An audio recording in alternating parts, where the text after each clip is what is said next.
Francesco Tonucci Moratori nació en Fano, Italia, en 1940.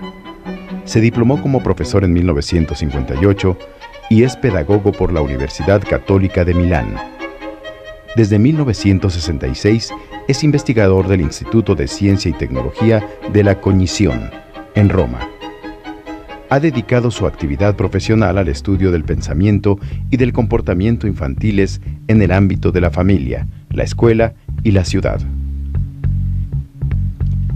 En 1991, promovió y dirigió el proyecto La Ciudad de los Niños en el Ayuntamiento de la ciudad italiana de Fano y desde 1997 está a cargo del proyecto internacional del Consejo Nacional de Investigaciones de Roma en la institución que lleva el mismo nombre. Desde 2001, es responsable científico de la Comuna de Roma para el proyecto Roma, la Ciudad de los Niños. Es autor de una gran cantidad de artículos en revistas especializadas en educación. Ha publicado, entre otras obras, La Escuela como Investigación. A los 3 años se investiga, viaja alrededor de El Mundo, La Ciudad de los Niños, Con Ojos de Niño, Niño se nace, Cómo ser niño, La soledad del niño, Con ojos de maestro y Cuando los niños dicen basta. También es dibujante y bajo el seudónimo de Frato, publica desde 1968. Me parecía muy interesante ponerse el tema de dónde puede empezar una reforma educativa. Y es interesante la elección que declaró. En lugar que empezarla de dentro de los ministerios, en lugar que empezarla de un nivel central, apoyándose a expertos, por ejemplo. Es muy fácil hacer una buena reforma. Tenemos expertos válidos que pueden ayudarnos a escribir una reforma perfecta, muy desarrollada, muy al día, pero que a veces no corresponde a las necesidades de la realidad concreta de cada lugar, que claro, es diferente uno del otro, y la elección de empezar desde el bajo, desde la gente, desde las escuelas, me parece muy interesante, difícil, más amplia, más larga en el tiempo, pero seguro que va a llevar mejores resultados. Bueno, la misma postura es la que yo propongo hoy para vosotros. Es decir, ¿de dónde empieza la reforma? No tanto la reforma de la ley de la escuela, sino de cómo se hace la escuela. Creo que cualquier idea de escuela tenemos, esta idea y este modelo de escuela, que es la que vamos haciendo cada día en nuestras escuelas, depende de un problema muy concreto. ¿Cuál es la idea del niño que tenemos en nuestra cabeza? ¿De qué niño estamos hablando? Voy a explicar que es un gráfico, una curva que a lo mejor vosotros ya conocéis porque ya lo publiqué varias veces, pero me interesa que nos acompañe porque es útil para explicar lo que intento explicar, presentar. Estas rayas negras son las líneas del gráfico y esta dice la cantidad de desarrollo y la horizontal es la vida, ¿no? las edades. En el cruce estamos al nacimiento. Y aquí donde la curva azul se mueve hacia el alto y cambia su dirección, estamos alrededor del empezar de la experiencia escolar, 7, 8 años. Aquí. Esta es una manera para interpretar el desarrollo de un hombre o una mujer. ¿Qué significa? Por primero que cuando nacemos somos pequeños. Pero pequeños no solo de tamaño, sino porque somos como animalitos queridos, simpáticos, pero que no saben nada, no saben hacer nada, y que todo lo que va a pasar es que va a aumentar el sentido. Es decir, un niño es importante por lo que va a ser después. Y cada momento de su vida prepara el momento próximo, que va a ser más importante del precedente. Las cosas importantes van a ocurrir después. Esta es una regla fundamental de esta interpretación del desarrollo de un niño. Significa también que en esta parte, que sigue por bastante años, no es tan importante hacer cosas importantes. Es importante que el niño pueda jugar, pasar su tiempo lo mejor posible, cuidarse. Tenemos que protegerlo para que llegue a los momentos importantes de su vida en la forma mejor. Y en esta temporada tenemos que preparar lo importante que va a ocurrir después. Por esto necesitamos de una escuela preescolar. Bueno, si puedo anticipar la conclusión de todo lo que yo quiero explicar o discutir o representar con vosotras, es que desaparezcan las escuelas preescolares o que no sean más preescolares. Porque claro que llamar a esta escuela preescolar significa que no es una escuela. No tiene la dignidad de la escuela, sino que prepara a la escuela. Y claro que si esta prepara a la escuela, todo lo que estamos haciendo es en función de la escuela. Y por esta curva es correcto pensar así. Porque claro, como lo importante va a llegar después, hay que prepararlo bien. Aquí es suficiente actividades banales, repetitivas, adecuada a un niño pequeñito que no sabe nada y no sabe hacer nada. Esto es un poco lo que resulta de una interpretación del desarrollo del hombre y de la mujer que representada de una curva de este tipo. Esta es una escuela, la que se piensa adecuada a un niño tan pequeño y tan incapaz, y no obstante tan querido. Porque siempre tenemos que tener presente, no es una interpretación que es contra los niños, pero que yo creo que sigue siendo la interpretación más común. Pensamos a los padres y pensamos lamentablemente a muchas maestras que siguen pensando que esto es una correcta interpretación de lo que ocurre a un niño. Si es verdad la segunda curva, la explotación, la explotación de las capacidades de un niño empieza por lo menos con su nacimiento. Este significa que el desarrollo es rápido, repente, violento casi, y que un niño es competente desde el principio. Cambia todo. Entiendo que no es fácil entender qué significa esto. Y el hecho que una persona de autoridad como Brunner nos dice que antes de los 6-7 años las mujeres y los hombres han ya desarrollado más del 80% de sus capacidades, bueno, nos ayuda a darnos una idea, pero no es suficiente para creérsela. O mejor, el riesgo es que lo creemos solo por fe, y no es esto que deseamos. A mí me gusta mucho quedarme en esto, y quiero hacer un ejemplo que podemos colocar aquí, es decir, en las primeras semanas. Lo doy para dar una imagen o una idea de cómo podemos creerlo que el niño está haciendo todo este trabajo. Cuando parece que no sabe nada, no sabe hacer nada, no sabe hablar, no sabe andar, no sabe nada de historia, no sabe nada de geografía, no sabe nada de nada. ¿Cómo podemos decir que aquí está haciendo una...? Bueno,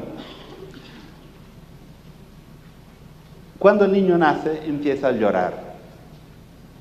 Bueno, llora porque cambia el sistema de respiración, de una respiración a través de la sangre de su mamá a una respiración aérea. Bueno, pero el segundo llanto, la segunda vez que llora, tiene otro sentido. No, casi siempre significa tengo hambre. Está escrito en su código genético, si tienes hambre, llora. El niño llora y si tiene suerte, como gracias a Dios casi todos los niños tienen suerte, algo se acerca a sus confines, que es algo de tierno, de placentero, que es el pecho de su mamá. Y de este contacto algo entra en su cuerpo que va a llenar este vacío, que es el vacío del hambre. El niño se queda bien. De este momento va a llorar muchas veces. Pero ya de la segunda vez no llorará más solo porque está escrito en su código genético, sino que llorará también porque vale la pena.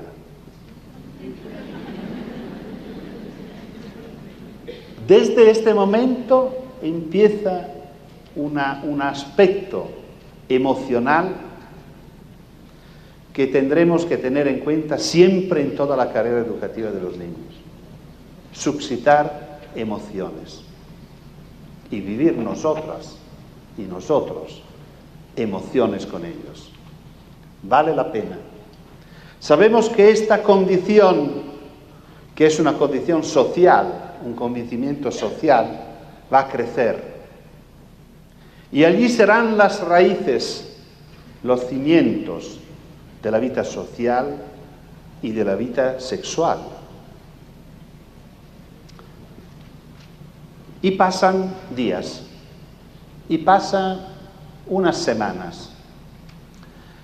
La madre y su hijo se intercambian acuerdos y construyen un horario de comida. Su mamá sabe cuándo el niño va a llorar. Ya lo espera y el niño llora y ella se acerca. Un día ocurre algo de especial. Es este día del tondito, que el niño está en su camita, en su habitación, o está en la otra habitación. Su mamá está haciendo cosas y de repente se da cuenta que la hora ha pasado. Dice, qué tontito, seguro que se ha olvidado, se durmió y se olvidó de llamarme para comer. Esto vuelve el modelo azul, un niño tontito que no se acuerda de comer, si no lo despierto casi no come. Y su mamá abre la puerta y lo que nota es una cosa increíble, que no está durmiendo, la está mirando y ¿qué está haciendo? Está esperando. Está esperando. Me gustaría que vosotros podéis sentir el calofrío que cada vez que yo cuento esto, pruebo. Porque por un niño de pocas semanas, esperar significa haber entrado en el tiempo. Significa confiar con la certidumbre que su mamá llegará, porque si no tiene que llorar, porque es una alarma increíble para un niño tener hambre y no saber qué va a ocurrir después. Tengo hambre ahora y tengo que llorar porque para mí está terminando el mundo.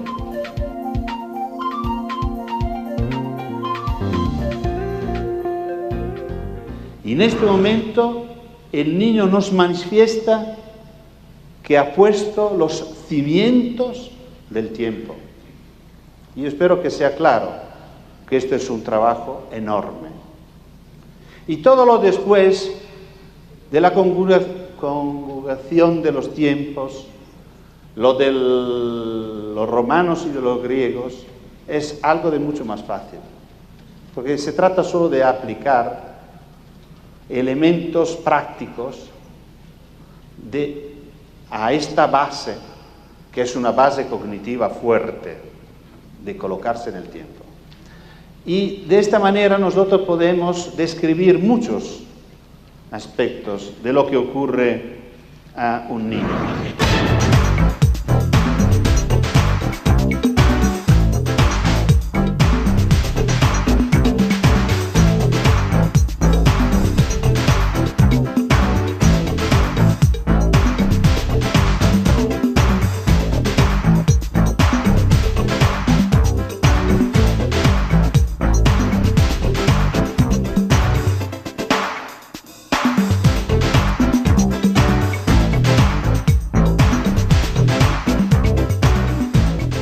Una sociedad preocupada de sí misma, de su presente y de su futuro, tiene que invertir todo lo que puede en este nivel. Y por este nivel tenemos que buscar los mejores maestros, porque los niños están invirtiendo las fuerzas más importantes de toda la vida. Esto es un tema muy interesante, porque nuestras sociedades, hablo de Italia, me imagino que ha pasado más o menos lo mismo en vuestro país. Lo que está abajo de la organización de las escuelas infantiles es más la curva azul. ¿Qué significa educar a niños de esta altura? El título que me dieron es muy interesante. Educación preescolar a la altura de las exigencias y necesidades infantiles. Si estas son las alturas, ¿qué escuela tenemos que pensar? Un aspecto que a mí me interesa mucho, el tema de los errores. Por primero diría, pensamos a una pedagogía de los errores. Parece que sea en contra al espíritu de la escuela. La escuela tiene miedo de los errores. Todo el enfoque, todo el esfuerzo de la educación y de la enseñanza es que los niños salgan de los errores y sean correctos. Claro que yo no estoy proponiendo que la escuela eduque a los errores. Es decir, que sea un aprendizaje de errores. Pero digo que los errores son preciosos, porque son ventanas abiertas para entender quién es un niño. Y no quién es un niño en sentido general, quién es este niño, quién es Ana o Juan. Porque los errores son personales. Ser correcto significa adecuarse a las propuestas de los educadores. Significa aprender. Y aprender también es un poco renunciar a sus propias ideas para asumir las ideas que nos proponen los que saben más que nosotros. Pero cuando me equivoco, significa que algo ha creado una interferencia entre lo que me propone este señor o esta señorita o esta señora que me enseña y lo que pienso yo. Y vamos a ver algunos que se colocan en esta línea roja.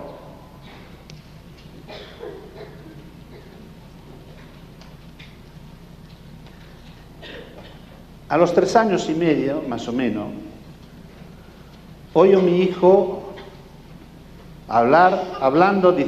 decir descubierto no sé qué, o descubierto no sé qué. Y orgulloso, digo, tengo un niño que pronuncia correctamente un verbo irregular. Siempre pensamos que nuestros hijos son excepcionales. Pasan pocos meses y oigo a mi hijo decir, he descubierto. Madre de Dios, digo, este hijo va detrás. Está empeorando. Pero después la costumbre de mi trabajo y la curiosidad hacia los niños me pone a reflexionar un poco lo que va pasando con este niño. Pasando de raro, de grave o de bueno, no sé. Y lo que voy descubriendo me cambia la vida. Para mí esto ha sido un momento crítico de mi historia profesional y también de mi historia de padre. Porque me di cuenta que la justificación de la primera forma verbal correcta podía simplemente ser que imitaba lo que oía de nosotros. Pero lo segundo no era posible interpretarlo de esta misma manera. Porque nosotros no decimos cobrido, ni hablando entre nosotros los padres, ni en nuestros dialectos, que son distintos uno del otro, pero esta no es una forma dialectal. Y digo, ¿y de dónde sale? He tenido que reconocer, yo me di cuenta que mi hijo estaba conjugando un verbo. A los 4 años. A los 4 años, cuando después de 2 años le tocará repetir su nombre 11 veces, porque así se aprende, como ha tocado a Agnese, como tocó a mi hijo mismo, que llegó de escuela con su cuaderno, donde había escrito reloje, orologio en italiano, reloje, 11 veces, y llegó en casa muy orgulloso, mostrándome el cuaderno y pidiéndome, ¿qué escribí? ¡Qué vergüenza! Este niño, a 4 años, conocía los tiempos de los verbos y lo aplicaba correctamente. ¿Y cuánto tenía que conocer para decir descubrito? Tenía que conocer que los verbos son de 3 tipos, que nosotros llamamos conyugaciones en italiano, que son de are, ere, ire. Y que el participio pasado, quizá como lo piensa un niño de 4 años, un participio pasado, no sabemos. Pero sabe que hace ato, uto, ito. Y descubrir que es de tercera, correctamente hace descubrito. Y por suerte que no sabía él que era irregular. De manera que yo pude darme cuenta del enorme trabajo que este niño tan pequeño estaba haciendo. Es claro que esto cambia todo. Si yo estoy convencido de esto, ¿cómo puedo a los 6 años pedirle cosas, actividades tan vergonzosas como las que están pidiendo a veces a nuestros niños? Cuando un niño dibuja un techo y pone la chimenea, hay una temporada que la hace más o menos así. Yo estudié este fenómeno recogiendo muchos dibujos de niños y midiendo los grados. Y me di cuenta que no es verdad que los niños no lo hacen así, por ejemplo. ¿Qué interpretación podemos dar a esto? Que es un dibujo que podemos encontrar con niños de 4 años, de 5. Depende, esto de la edad es muy variable, depende mucho de la práctica. Si los niños empiezan a dibujar y dibujan mucho con libertad y con disponibilidad de medios y sin controles y sin indicaciones fuertes de parte de las maestras y tal, puede ser a los 3 años, por ejemplo. Y si no, puede ser a los 6, no importa. Pero esto me da la oportunidad de crearme una idea fuerte. que un niño a esta edad, ponemos que sean 4 años, ya tiene una idea de ortogonalidad, que es impresionante. Es decir, vosotros sabéis que cuando un niño dibuja, no dibuja lo que ve, sino dibuja lo que sabe. Esto ya crea un problema enorme a nivel pedagógico, porque frecuentemente los adultos quieren corregir el dibujo de los niños sobre lo que se ve. Yo recuerdo, por ejemplo, niños que dibujaban coches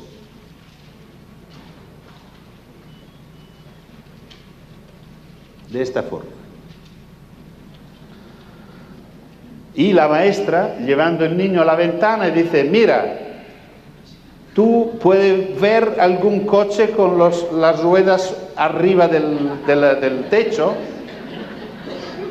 El niño lo miraba y decía, me he equivocado.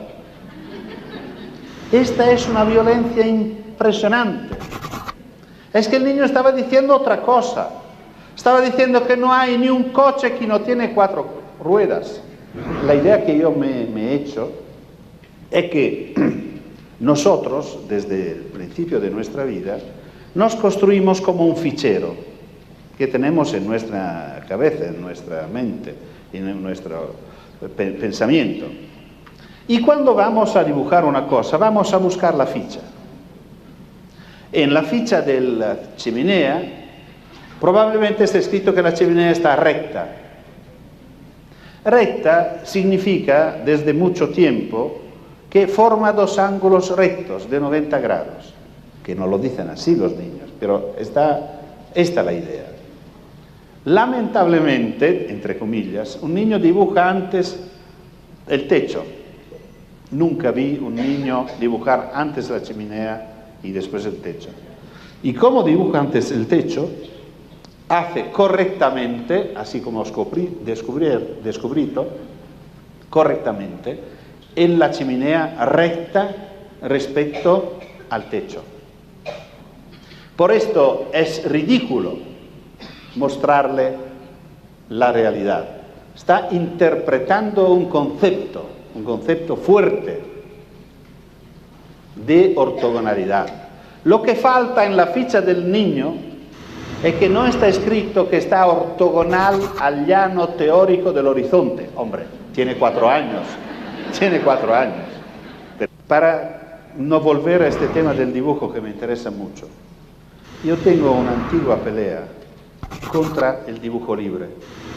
¿Qué significa dibujo libre? Significa, maestra, yo terminé lo que teníamos que hacer. Bueno, dibuja.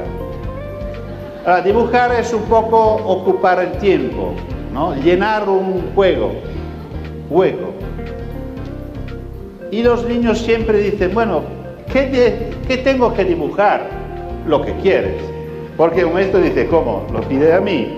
Dibujo libre, la creatividad de los niños. ¿Y qué hace un niño? Repite un dibujo ya hecho. Cuando yo he dicho esto en una conferencia, era un seminario para maestros, una maestra se levanta y dice, ¿sabe qué es verdad? En la carpeta de un alumno encontré 72 casas iguales. ¿Y usted qué opina? ¿Por qué un niño dibuja 72 casas iguales? Yo creo porque quiere mucho a su mamá. ¿Cuál es la verdad? Es que el niño repite la casa porque no le interesa nada de dibujar y no le interesa nada porque sabe que ni a la maestra ni a sus compañeros le interesa nada. Porque no está expresando algo, sino está ocupando tiempo perdido. Y lo ocupa haciendo una cosa que, como ya la ha hecha y ha funcionado, funcionará de nuevo. Esto significa perder tiempo, hacer cosas sin sentido. Y creo que en una experiencia educativa nunca se debería ver experiencias que no tengan sentido. ¿Esto qué significa? que dibujar significa comunicar algo. Se comunica, se dibuja algo, no nada. Vivimos en una experiencia juntos, la expresamos también con el dibujo. Y claro que si tenemos que dibujar lo que vivimos juntos, o en la granja que visitamos, o en el patio donde hemos hecho un encuentro con no sé qué, o cocinando, haciendo cosas, verás que los niños dibujan algo, no que repiten dibujos. Se diplomó como profesor en 1958 y es pedagogo por la Universidad Católica de Milán. Desde 1966 es investigador del Instituto de Ciencia y Tecnología de la Cognición, en Roma. Ha dedicado su actividad profesional al estudio del pensamiento y del comportamiento infantiles en el ámbito de la familia, la escuela y la ciudad. En 1991, promovió y dirigió el proyecto La Ciudad de los Niños en el Ayuntamiento de la ciudad italiana de Fano y desde 1997 está a cargo del proyecto internacional del Consejo Nacional de Investigaciones de Roma en la institución que lleva el mismo nombre.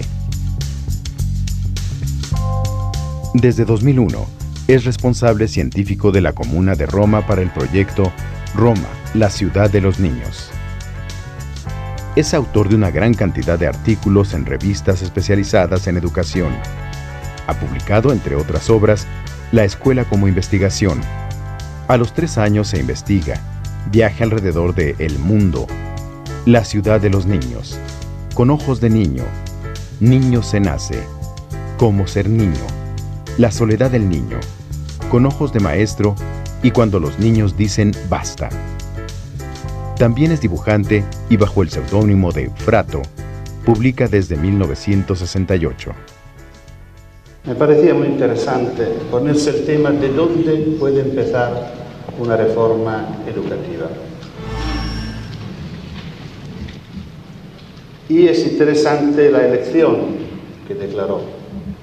En lugar que empezarla de dentro de los ministerios, en lugar que empezarla de un nivel central, apoyándose a expertos, por ejemplo, es muy fácil hacer una buena reforma.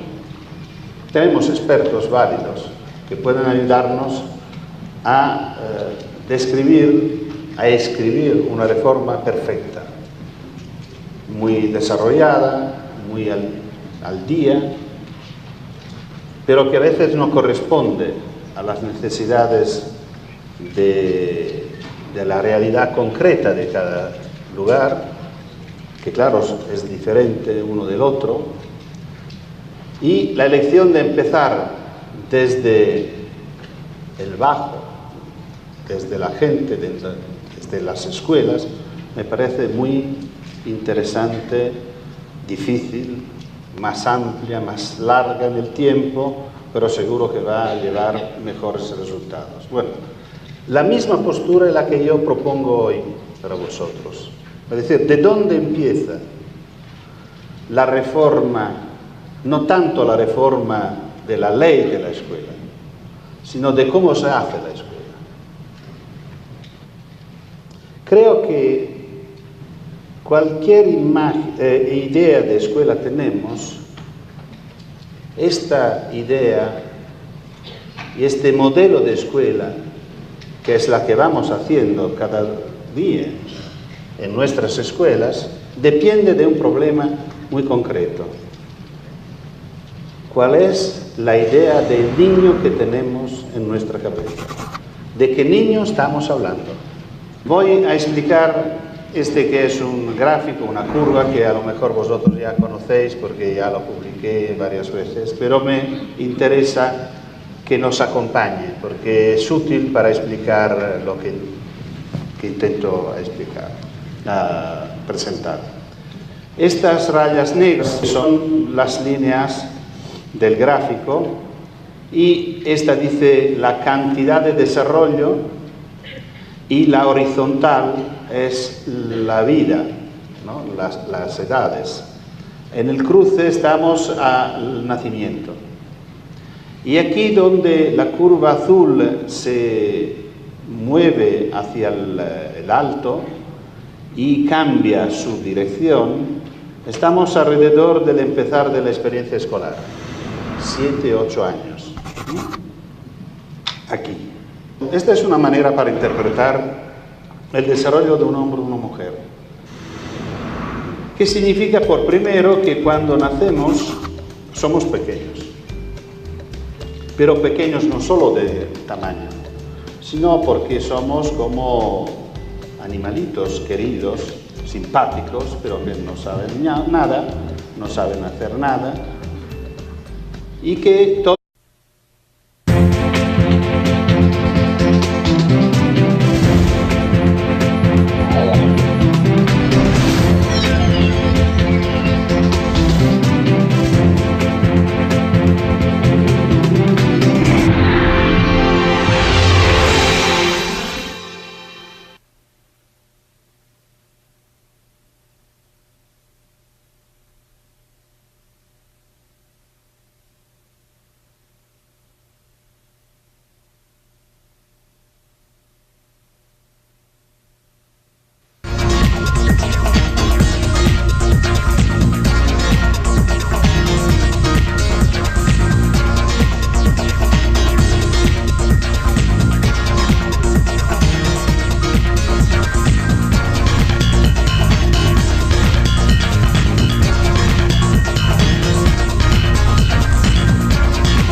Francesco Tonucci Moratori nació en Fano, Italia, en 1940.